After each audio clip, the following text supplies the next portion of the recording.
அப்போ அந்த மிகவும் ஒரு உன்னதமான பதவிகள், ஒரு உயர் பதவிகள், ஒரு பாக்கியமான பதவிகள் எல்லாம் நாம இவர்களை பார்க்க முடியும். உயர்ந்த நோக்கங்கள் இவர்களிடம் எப்பொழுதுமே இருந்து கொண்டே இருப்போம். ரொம்பவும் பர்ஃபெக்ஷன் எல்லா இடத்திலும் இவர்கள் வைத்திருப்பார்கள்.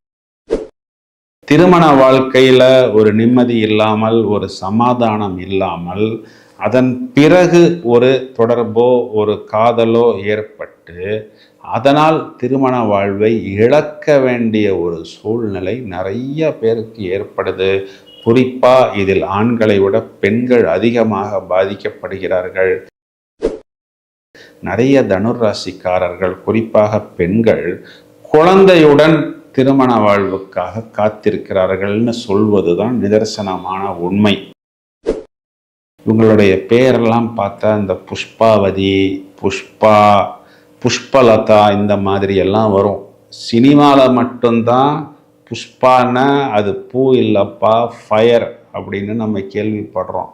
ஆனால் நிஜ வாழ்க்கையிலெல்லாம் பார்த்தோம்னா அதிகமாக பிரச்சனைகளையும் சோகங்களையும் இந்த புஷ்பான்னு பேர் வரக்கூடிய நபர்கள் தான் சந்திக்கிறார்கள்.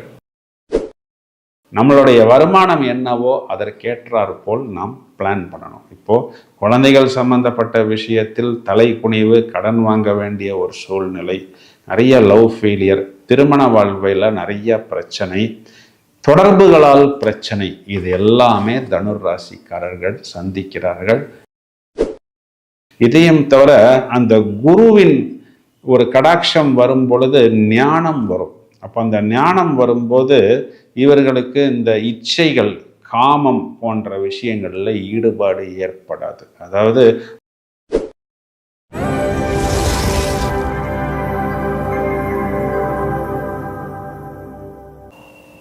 அடுத்து நாம் தனுர் ராசியை எடுத்துக்கொள்வோம். இந்த தனுர் ராசிங்கிறது காலபுருஷ ராசிக்கு 9ஆம் இடம் சொல்லக்கூடிய பாக்யஸ்தானத்துக்காக வருகிறது. பொதுவாகவே பாக்யாதிபதி அப்படின்னா அது காலபுருஷனுக்கு இந்த குரு என்ற கிரகம் தான் வருகிறது. ஒரு நெருப்பு ராசி.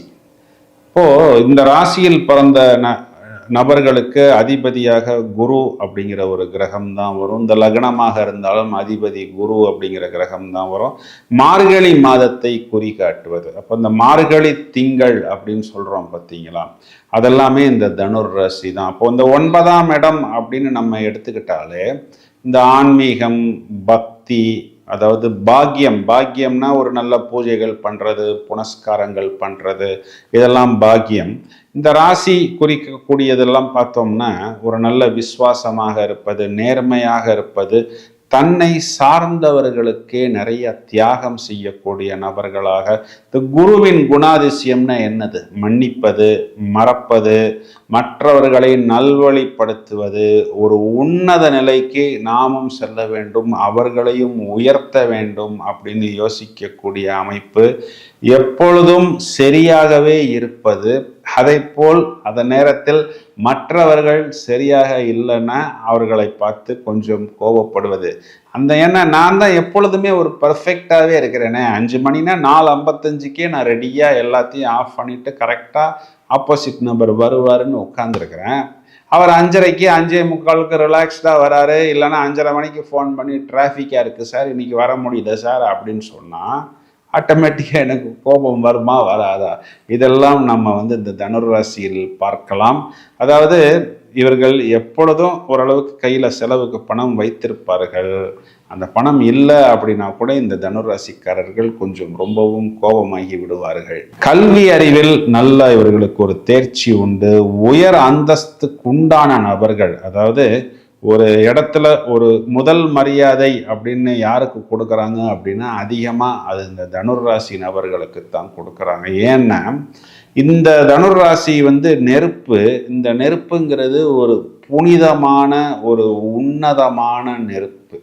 இப்போ ஒரு யாகம் வளர்க்குறோம் அப்படின்னா அது அந்த புனிதம். அந்த புனிதமான யாகத்தில் அந்த அக்னியின் மூலமாகத்தான் அந்த ஒரு பாசிட்டிவ் வைப்ரேஷன்ஸை, அந்த இறைவனையே அந்த இடத்தில் எழுப்புகிறார்கள். அப்போ அந்த மிகவும் ஒரு உன்னதமான பதவிகள், ஒரு உயர் பதவிகள், ஒரு பாக்கியமான பதவிகள் எல்லாம் நாம் இவர்களை பார்க்க முடியும்.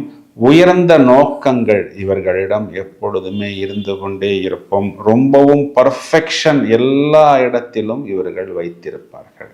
இப்போ இந்த தனுராசிக்காரர்களுக்கு என்னென்ன பிரச்சனைகள் வருது அப்படின்னு பார்த்தோம்னா, இந்த ராசியில சுக்கிரன் அப்படிங்கிற ஒரு கிரகம் முழு கிரகமாக இருக்கிறது. எந்த ஒரு ராசியிலும் எந்த கிரகம் முழுவதுமாக இருக்கிறதோ அதனுடைய ஒரு பிரதிபலிப்பு அப்படிங்கிறது இருந்து கொண்டே இருக்கும். அப்போ எல்லாரை போல் இந்த சுக்கிரன் அப்படிங்கிறவர் ஆடல் பாடல் கொண்டாட்டம் கேளிக்கைகள் உலகியல் இன்பங்களை அனுபவிக்கிறது. ஒரு நல்ல ட்ரெஸ்ஸாக இருக்கலாம், ஒரு அறுசுவை ஃபுட்டாக இருக்கலாம், காதல் காமம் தொடர்பான விஷயங்களாக இருக்கலாம்.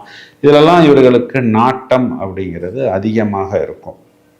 இந்த ராசியாதிபதி லக்னாதிபதி குரு எந்த ஒரு கிரகத்துக்குமே இல்லாத ஒரு அமைப்பா எப்படி வருதுன்னா, தனது தனஸ்தானத்தில் தானே நீசம் அடைகிறார். அப்படின்னா என்ன அர்த்தம்னா, இவர்களாகவே வலிய போய் மாட்டிக்கொள்கிறார்கள். அதுவும் குறிப்பா இந்த பணம் சம்பந்தப்பட்ட விஷயத்துல இவர்கள் எதற்காக அந்த பணத்தை கொண்டு போய் எங்க செலவு பண்றாங்க அப்படின்னாவே தெரியாது. அது கிரெடிட் கார்டா இருக்கலாம், டெபிட் கார்டா இருக்கலாம், பர்சனல் லோனா இருக்கலாம், ஹவுசிங் லோனா இருக்கலாம். நிறைய லோன் வாங்குவது, குறிப்பாக அந்த வாங்கின லோனை கொண்டு போய் செலவு செய்வது. யாருக்கு செலவு பண்ணுறாங்க அப்படின்னா, அதிகமாக குழந்தைகளுக்கு செலவு பண்ண வேண்டிய ஒரு சூழ்நிலை, உடன் இருப்பவர்களுக்கு செலவு பண்ண வேண்டிய ஒரு சூழ்நிலை. ஒருவேளை திருமணம் ஆகாத நபராக இருந்தால் காதல் தொடர்பான விஷயங்கள். ஏன்னா இவங்களுடைய சுகஸ்தானத்தில் சுக்கிரன் என்பவர் உச்சமடைகிறார். இப்போ இவங்களுடைய சுகஸ்தானம்ங்கிறது என்ன, நல்லா கணக்கு போட்டோம்னா, காலபுருஷனுக்கு 12ஆம் வீடு விரயம். இப்போ விரயம்னா செலவு. செலவுங்கிறது கட்டுக்கடங்காத செலவு. திருமணம் ஆகாத நபராக இருந்தால் இவங்களுடைய கம்ஃபர்ட்டுக்கும் இவங்களுடைய லக்ஸரிக்கும், அதாவது ஒரு 5 ஸ்டார் ஹோட்டலுக்கு போகிறதா இருக்கலாம், வெளிநாட்டு பயணமாக இருக்கலாம், இல்லை ஃப்ளைட்டில் போகிறதா இருக்கலாம், உள்ளதுலேயே காஸ்ட்லியான பொருள் என்னவோ அது சம்மந்தப்பட்ட விஷயங்களுக்கு செலவு பண்ணுவதாக இருக்கலாம். தொடர்ச்சியாக செலவு. ஏன் அப்படின்னா, எல்லோரையும் திருப்திப்படுத்த வேண்டும், எல்லாரையும் சந்தோஷப்படுத்த வேண்டும்னு இவங்க அந்த செலவை பண்ணுறாங்க. ஆனால் இவர்களுக்கு அந்த திருமண வாழ்க்கையில் ஒரு நிம்மதியோ ஒரு சமாதானமோ கிடைக்குதா அப்படின்னா நிறைய பேருக்கு அது மறுக்கப்படுகிறது. இதன் காரணம், இவர்களுக்கு 7ஆம் வீட்டுக்கு அதிபதி என்பவர் இவர்களுடைய 4ஆம் வீட்டில் நீசம் அடைகிறது. அப்போது அந்த ஃபேமிலிக்குள்ளற ஒரு சந்தோஷங்கள் அப்படிங்கிறது கிடைக்கிறது இல்லை. நிறைய லவ் ஃபெயிலியரை சந்திக்க வேண்டிய சூழ்நிலை ஏற்படுகிறது. இங்கு சுக்கிரன் என்பவர் இவர்களுக்கு 4ஆம் வீட்டுக்கு அதிபதி, 6ஆம் வீட்டுக்கு அதிபதியாக வருகிறது. 6னாவே ருணம், ரோகம், சத்ரு, எதிரியை குறிகாட்டுவது. நிறைய தனுராசிக்காரர்கள் திருமண வாழ்க்கையில் ஒரு நிம்மதி இல்லாமல், ஒரு சமாதானம் இல்லாமல், அதன் பிறகு ஒரு தொடர்போ ஒரு காதலோ ஏற்பட்டு அதனால் திருமண வாழ்வை இழக்க வேண்டிய ஒரு சூழ்நிலை நிறைய பேருக்கு ஏற்படுது. குறிப்பாக இதில் ஆண்களை விட பெண்கள் அதிகமாக பாதிக்கப்படுகிறார்கள். நிறைய தனுராசிக்காரர்கள், குறிப்பாக பெண்கள், குழந்தையுடன் திருமண வாழ்வுக்காக காத்திருக்கிறார்கள்னு சொல்வது தான் நிதர்சனமான உண்மை. இவங்களுடைய பேரெல்லாம் பார்த்தா இந்த புஷ்பாவதி, புஷ்பா, புஷ்பலதா இந்த மாதிரி எல்லாம் வரும். சினிமாவில் மட்டும்தான் புஷ்பான்னா அது பூ இல்லப்பா, ஃபயர் அப்படின்னு நம்ம கேள்விப்படுறோம். ஆனால் நிஜ வாழ்க்கையிலெல்லாம் பார்த்தோம்னா அதிகமாக பிரச்சனைகளையும் சோகங்களையும் இந்த புஷ்பான்னு பேர் வரக்கூடிய நபர்கள் தான் சந்திக்கிறார்கள். இப்போ இவர்களுக்கு 8வது வீடு அப்படின்னு பார்த்தோம்னா அது காலபுருஷனுக்கு 4வது வீடாக வரக்கூடிய கடகம். இந்த கடகத்தில் பூமிகாரகன் செவ்வாய்ங்கிற கிரகம் நீசமடைகிறார். அப்போ சகோதரர்களுக்காக, குறிப்பாக குழந்தைகளுக்காக, சரி குழந்தைகளுக்காக விட்டு கொடுக்கறத கூட நம்ம ஒரு சுபகாரியமாக எடுத்துக்கலாம், நல்லதாக எடுத்துக்கலாம். சகோதரர்களுக்காக இடம், பூமி, அந்தஸ்தை கூட விட வேண்டிய ஒரு சூழ்நிலை நிறைய தனுராசிக்காரர்களுக்கு ஏற்படுது. அந்த நேரத்தில் இவர்களுடைய மதருடைய சப்போர்ட், தாயின் அன்பும் கூட இவர்களுக்கு மறுக்கப்படுகிறது. ஏன்னா சந்திரன் அதாவது மாத்துர்காரகன் இவர்களுக்கு 6ஆம் வீட்டில் உச்சம், இவர்களுக்கு 12ஆம் வீட்டில் நீசம். என்ன நடக்குது பிராக்டிக்கலான, இவங்களுடைய அம்மாவே இவர்களுக்கு வர வேண்டிய சொத்துக்களை நிறைய இடங்கள்ல இவர்களுடைய சகோதரர்களுக்கு கூட கொடுத்து விடுகிறார்கள். நீ தான் சம்பாதிக்கிறல்ல, அவன்கிட்ட ஒண்ணுமே இல்லையே, பொழப்பு இல்லை, தொழில் இல்லை, அவன் இதை வச்சு வாழட்டும் அப்படின்னு இவருக்கு கிடைக்க வேண்டிய நியாயமான சொத்துக்களை கூட இவர்கள் சகோதரர்களிடம் இவர்கள் இழக்க வேண்டிய ஒரு சூழ்நிலை அப்படிங்கிறது ஏற்படுகிறது. இதையும் தவிர இவர்களுக்கு 10ஆம் வீடு அப்படிங்கிறது பார்த்தோம் அப்படின்னா காலபுருஷனுக்கு 6ஆம் வீடு. அங்கு இவர்களுடைய லாபஸ்தானாதிபதி நீசம். அப்போ தொழில் சம்பந்தப்பட்ட விஷயத்துக்காக அதிகமாக கடன் வாங்க வேண்டிய ஒரு சூழ்நிலை, அவ்வாறு வாங்கி போட்ட கடன்லாம் திரும்ப வருமா வராதா அப்படிங்கிற ஒரு சூழ்நிலை, தனது தனஸ்தானத்தில் தானே கெட்டு போவது. அதாவது இவர்களுக்கு 2ஆம் வீட்டில் இவர்கள் நீசம். அப்போ குரு அப்படிங்கிறது அங்க புத்திரகாரகன். அப்போ குழந்தைகள் சம்பந்தப்பட்ட விஷயத்துல அதிகமான கடனை வாங்கக்கூடிய நபர்களாக இந்த தனுராசிக்காரர்கள் வருகிறார்கள். அதாவது உள்ளதுலேயே காஸ்ட்லியான ஒரு ஸ்கூலில், ஒரு காஸ்ட்லியான காலேஜில் என் குழந்தை படிக்கணும் அப்படின்னு ஆசைப்படுவது நியாயம்தான். ஆனால் விரலுக்கேற்ற வீக்கம். நம்ம வருமானத்துக்கு என்ன முடியுமோ அதைத்தான் பண்ணணும். அதை விட்டுட்டு எல்லா கடனையும் வாங்கி ரொம்பவும் ஒரு பணக்கார ஸ்கூலில் தான் என் குழந்தைய படிக்க வைக்கணும்னு நினைக்கிறாங்க. எவ்வளவோ கவர்மெண்ட் ஸ்கூலில் படித்த குழந்தைங்கள்லாம் இன்னைக்கு பெரிய டாக்டர்ஸாகவும் இன்ஜினியராகவும் நாடாளும் தலைவர்களாகவும் வருகிறார்கள். நம்ம ஆசைப்படுறதுங்கிறது ஓகே தான். ஆனால் நம்மளுடைய வருமானம் என்னவோ அதற்கேற்றாறு போல் நாம் பிளான் பண்ணணும். இப்போது குழந்தைகள் சம்பந்தப்பட்ட விஷயத்தில் தலை குனிவு, கடன் வாங்க வேண்டிய ஒரு சூழ்நிலை, நிறைய லவ் ஃபெயிலியர், திருமண வாழ்வில் நிறைய பிரச்சனை, தொடர்புகளால் பிரச்சனை, இது எல்லாமே தனுர் ராசிக்காரர்கள் சந்திக்கிறார்கள். இடம், பூமி, சொத்து சம்பந்தப்பட்ட விஷயங்களுக்கும் இவர்களுக்கு பிரச்சனைங்கிறது ஏற்படுகிறது. இதனால் மனக்குழப்பம் அதிகம் சந்திக்கிறாங்க.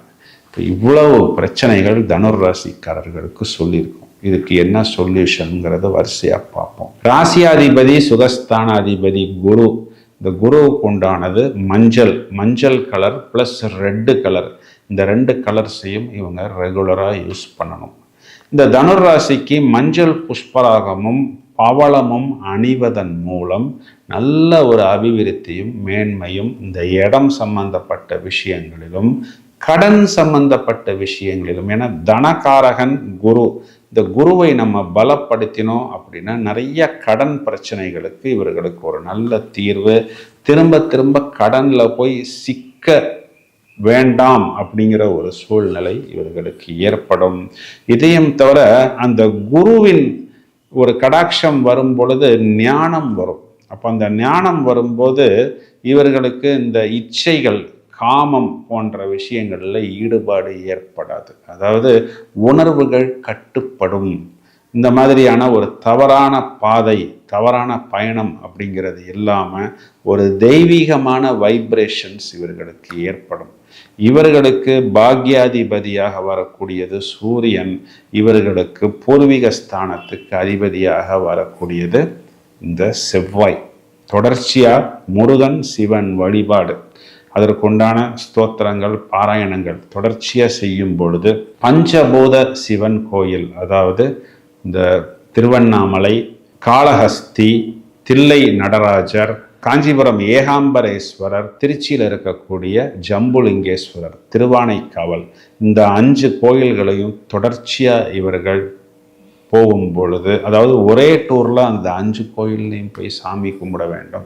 அறுபடை முருகன் கோயில்களுக்கு இவர்கள் தொடர்ச்சியாக போகணும். முருகன் வழிபாடு செய்யும் பொழுது இடம், பூமி, வம்பு வழக்கு சம்பந்தப்பட்ட பிரச்சனைகள்லேருந்து இவர்களுக்கு தீர்வு கிடைக்கும். சிவ வழிபாடு செய்யும் போது இவர்களுக்கு பாக்கியம், அபிவிருத்தி, மேலும் மேலும் நல்ல வியாபாரத்தில் டெவலப்மெண்ட் அப்படிங்கிறது ஏற்படும். குருவை பலப்படுத்தும் பொழுது இந்த காமம் சம்பந்தப்பட்ட விஷயங்கள், காதல் உணர்வுகள் கட்டுப்படும். பணம் அப்படிங்கிறது தனமாக இவர்களுக்கு வரும். இவர்களாகவே போய் கடனில் மாட்டிக்கொள்ள வேண்டிய சூழ்நிலை அப்படிங்கிறது தவிர்க்கப்படும். இதுதான் இவர்களுடைய மெயின் பிரச்சனை. இதையும் தவிர இவர்கள் ராசி குறிக்கக்கூடியது அந்த புனிதமான நெருப்பு. அந்த புனிதமான யாகங்களை வளர்த்து கொள்வதன் மூலம் இவர்கள் கர்மாவில் இருக்கக்கூடிய அந்த நெகட்டிவ் வைப்ரேஷன்ஸ் போய் தாங்கள் இருக்கும் இடங்களில் தங்களையும் மற்றவர்களையும் சுத்தம் செய்யக்கூடிய ஒரு அமைப்பு என்பது இவர்களுக்கு ஏற்படும். இந்த ராசியாதிபதி குரு அப்படிங்கிறதுனால இந்த குருவுக்கு உண்டான மஞ்சள் கலரை இவங்க தங்களுடைய வீடுகளில் லைட் ரெட்டு இதெல்லாம் யூஸ் பண்ணலாம். குருமார்களுடைய ஃபோட்டோஸ், அவர்களுடைய தொழில் துறையில் யார் குருவோ அவர்களுடைய ஃபோட்டோஸை இன்டீரியர் டெக்கரேஷனில் யூஸ் பண்ணலாம். இவர்களுக்கு பாக்யாதிபதியாக வரக்கூடிய இந்த சூரியன் சம்பந்தப்பட்ட சன்ரைஸ் ஃபோட்டோஸ் இதெல்லாம் அவர்கள் வைக்கலாம். சூரிய நமஸ்காரம் செய்யலாம். சூரியனுடைய இமேஜஸ் அவர்கள் இந்த காப்பரில் பிராஸ்லலாம் வருது. இந்த ஃபிக்ஸ்சர்ஸை வீட்டில் வைக்கிறதன் மூலம் நல்ல ஒரு அபிவிருத்தி என்பது இவர்களுக்கு ஏற்படும். இதையும் தவிர இவர்களுக்கு லக்கி நம்பர்ஸ்னு எடுத்துக்கிட்டோம்னா நம்பர் 1, நம்பர் 3, அப்புறம் நம்பர் 9, இந்த 3 நம்பர்ஸுமே இவர்களுக்கு லக்கி நம்பராக வருகிறது. டேட்டு இல்லைன்னா தேதி மாத வருட குட்டியனில் 2ஆம் எண் இல்லாத பொழுது 9 லக்கி நம்பராக எடுத்துக்கொள்ளலாம். இவங்க ஒரு கார் வாங்குறாங்க, ஒரு பைக் வாங்குறாங்க, இல்லை பேங்க்கில் அக்கௌண்ட் ஓப்பன் பண்ணுறாங்க, அதையும் தவிர ஒரு இடம் வாங்குறாங்க, ஒரு அப்பார்ட்மெண்ட் வாங்குறாங்க, பேங்க்கில் அக்கௌண்ட் ஓப்பன் பண்ணுறாங்க. இதுக்கெல்லாம் இந்த லக்கி நம்பர்ஸை நம்ம யூஸ் பண்ணும் பொழுது ஒரு பிரமாதமான மாற்றத்தை கண்டிப்பாக இவர்களால் உணர முடியும். இப்போ தனுராசிக்காரர்கள் என்ன பிரச்சனை சந்திக்கிறாங்க, அதுக்கு என்ன சொல்யூஷனுங்கிறது எல்லாமே டீட்டெயிலாக கொடுத்துருக்குறேன். இதனை நீங்கள் பிரயோகம் பண்ணும் பொழுது கண்டிப்பாக உங்களால் ஜாதகத்தை பரட்டி போட்டு ஒரு நல்ல உச்சத்துக்கு வர முடியும். வந்த இடத்தை கண்டிப்பாக தக்க வைத்து கொள்ள முடியும். இந்த பதிவை உங்களது நண்பர்களுக்கும் உறவினர்களுக்கும் ஷேர் செய்யுங்கள். தொடர்ந்து இணைப்பில் இருங்கள். மேலும் பல அரிய தகவல்கள் தயாராகி கொண்டிருக்கிறது. Thank you friends.